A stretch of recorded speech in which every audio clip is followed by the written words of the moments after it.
Asking important questions. When using the mom test, apply to questions that matter.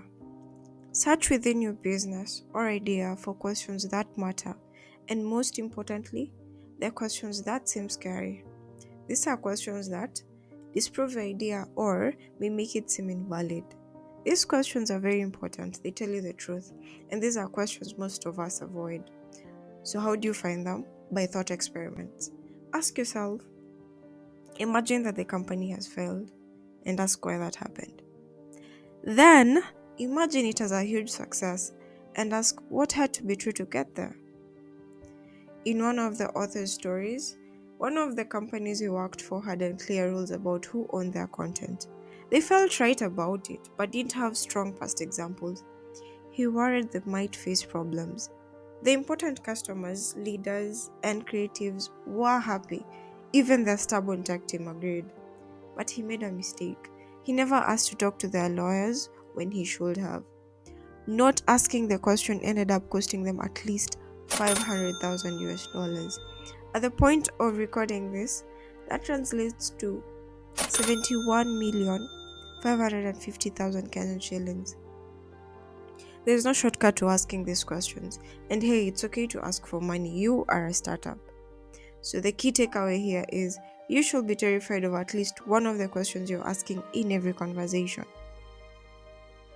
Love bad news. We don't ask scary questions because we may end up realizing our idea is flawed or the major client is perhaps never going to buy it. Well, we need to find a way to put our fears aside and embrace bad news because it is solid learning and getting us closer to the truth. Picture this. You're standing on the edge, ready for a daring bungee jump. Adventure courses through your veins, but you're not reckless. You need to make sure that cord can handle your weight, right? After all, gravity waits for no one. But let's play with fate for a moment. What if you ignore that critical check, that tug on the cord, and it's not as strong as you assumed? The plunge, the descent, it might not go as you envisioned. The ground rushes up faster than you thought, and suddenly, you're not in control anymore. The consequences of that missed detail could be more than just a thrill gone wrong. They could be the weight that changes everything. So, if you only have one shot, bad news is bad news. We end up fishing for compliments, but opinions don't really matter. No one knows if your business will flourish except the market. The worst thing you can do is seek validation and ignore the truth. In this case, the truth is the bad news. You want the truth, not a gold star. When I say gold star, I mean, here's a little story. Back in junior school, I recall those days when gold stars were like treasures for being really good. You know, the whole naughty or nice thing was like an everyday Santa deal with our teachers. When you got a bit naughty, your name ended up in that ominous black book. A total no, a mark for being the worst. But when you were good, whew, you scored a shiny gold star. We'd go all out to become teachers' pets, carrying their stuff, lending a hand with noisemakers and whatnot. Believe me, we put in some serious effort. So that's what fishing for compliment looks like. The most informative and best responses are, I'm not so sure about that. And that's pretty neat. Both are lukewarm answers that translate to they don't care. In this context, best means learning, not selling.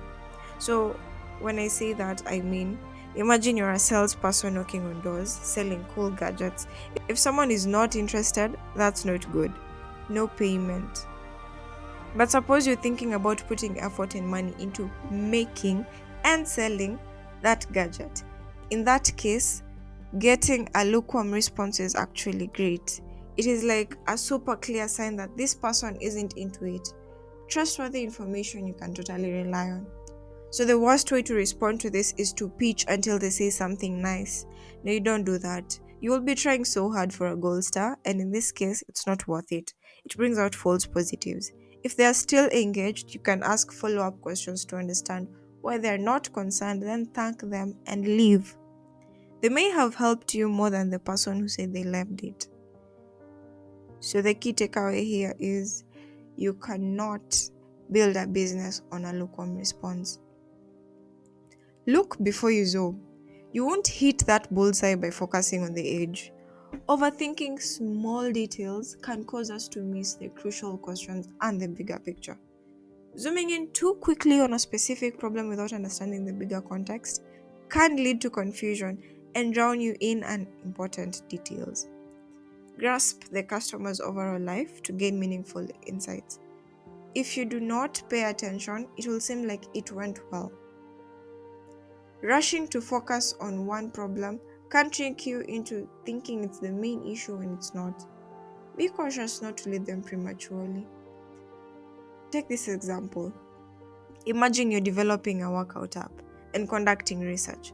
You introduce your idea and ask questions. The interviewee admits they don't go to the gym, pointing to time constraints as the reason.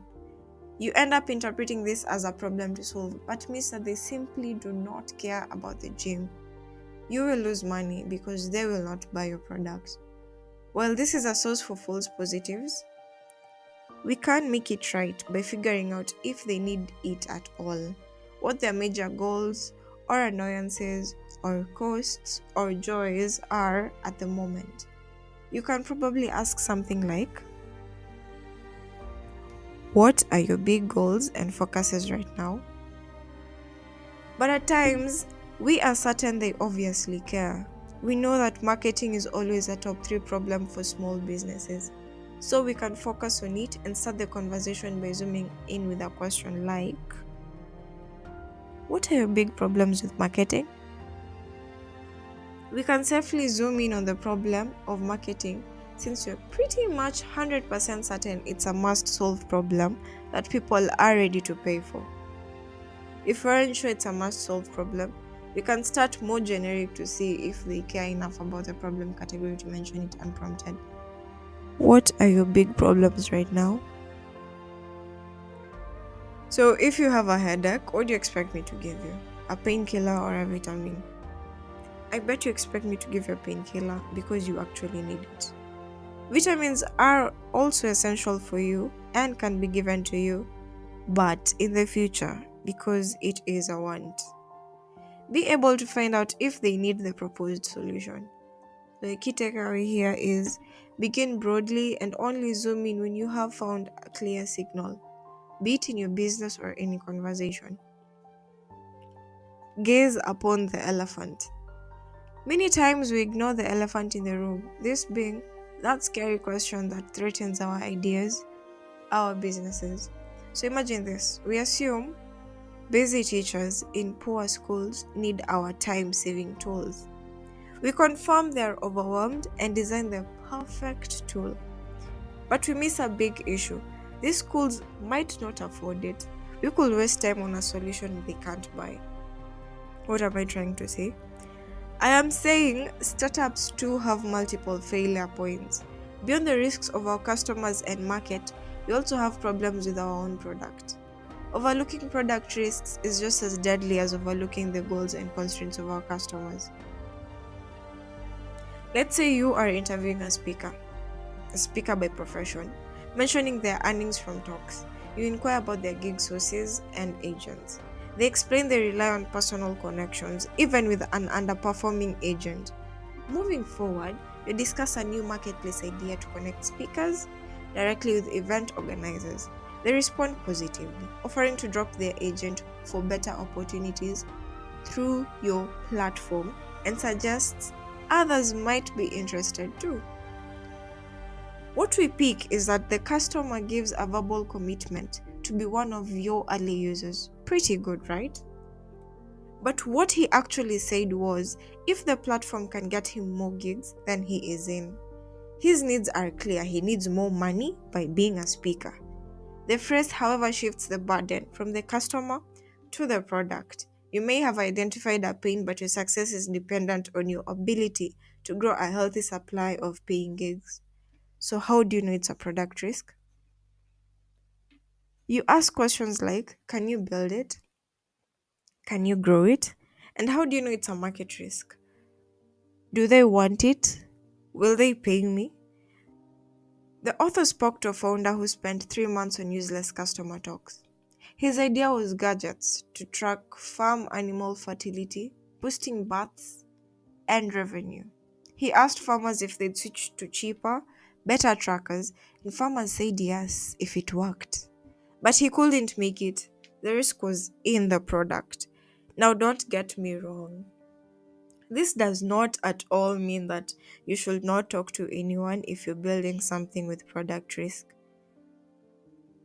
But I'm saying, with heavy product risk conversations, you will need to start building the product earlier and with less certainty compared to dealing with pure market risk. Prepare a list of three. Pre plan the three most important things you want to learn from any given type of person, be it your investors or your customers, industry experts, key hires, you name it. Update the list as your questions change. This makes it a lot easier to ask any questions which pass the MAM test and are not biasing. It also makes it easier for you to face questions that hurt. Your questions will be different for each type of person. Have a list for each. Do not stress too much about choosing the right questions, as the list might change from time to time. Choose what seems important at the moment. You might find different customers answering different questions. So, the rule of thumb is you always need your list of three questions. In closing, Chapter 3 of the MAM test urges us to seek out uncomfortable questions that challenge our ideas. These questions are the keys to uncovering truth and growth. Embrace bad news, understand lukewarm responses, zoom out for perspective, address product and market risks, and always have your list of three questions ready. Remember, success comes from facing the hard questions head on. Stay curious, stay bold, and keep learning.